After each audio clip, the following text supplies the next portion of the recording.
This video will discuss how to cite web pages, videos, and social media using the Chicago referencing style. Occasionally, you might need to consult a web page in your research. For instance, perhaps you need to look at an online archive, a blog post from a historical society, or a museum's web page.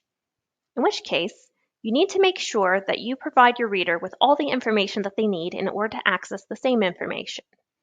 Or if you found an interesting lecture on YouTube that you'd like to use, or perhaps a historical society has posted a video or an important announcement on their Facebook page or Instagram. This is less common for history or history of art, but it may happen. And so if that is the case, it is good to know how to actually cite these formats. Before we begin, we have to start with a disclaimer. Always remember that just because information is on the internet, that doesn't necessarily mean that it is true or accurate or the best information for your research. If you're ever in doubt, you can check out the library's guide on evaluating web pages, or you can always contact your academic liaison librarian. Let's look at these two examples to go over the basic information you'll need for a web page. First, in a departure from the other sources that we've looked at, you will generally want to include the title of the web page first, at least for the footnotes. And then you will follow it by the author or the organization where you obtained this web page. Then you will need to include either the access date or the date that the web page was published. Ideally, you will want to include the publication date if it's available, but if not, then the access date will be fine. And then you will need to include the URL.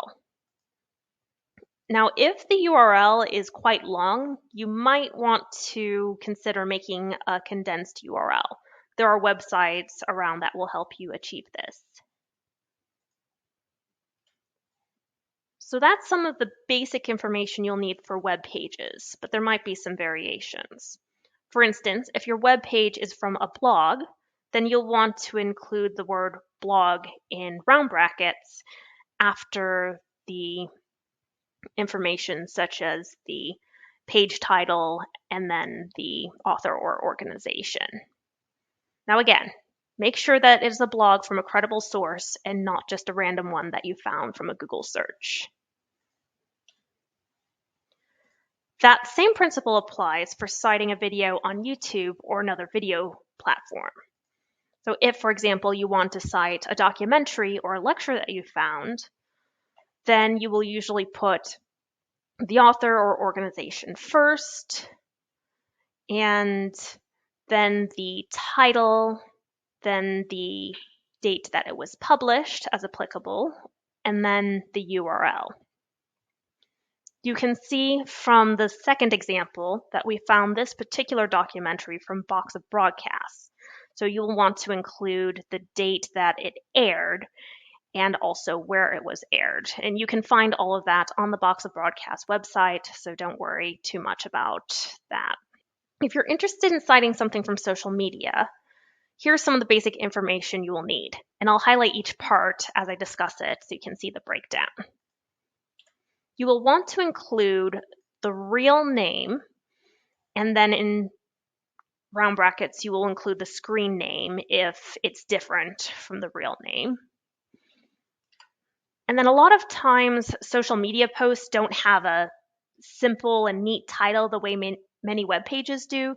You'll want to include the text of the post, usually up to 160 characters. You don't want it to get too long, but you want to include enough information so that readers can get the general idea of what the post said. You'll also want to include the platform name, and if there's any confusion about what the post actually is, you might want to add a brief description. So Instagram photo or Facebook video, or even a TikTok comment, anything like that if it's relevant.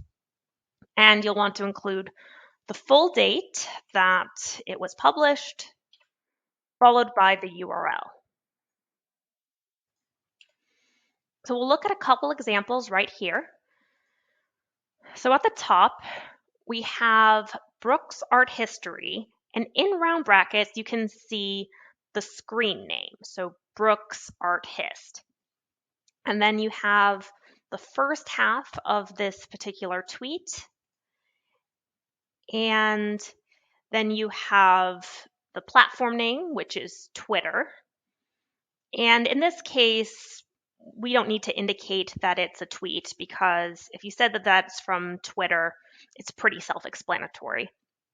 You also have the full date that it was published and the URL after that. And now below is an example of a Facebook post. You can see that it's from the British Library. It doesn't have a screen name, so we can leave that off. And you have the first half, give or take, of the post. And you indicate that it's from Facebook.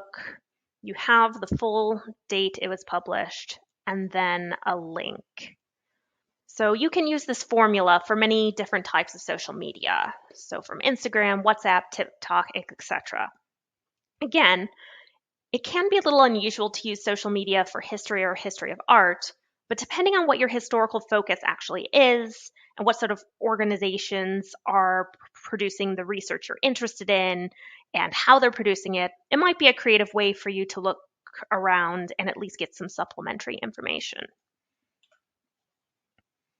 To learn more about Chicago referencing, watch the other videos in this series or visit the relevant course resource help page for your subject.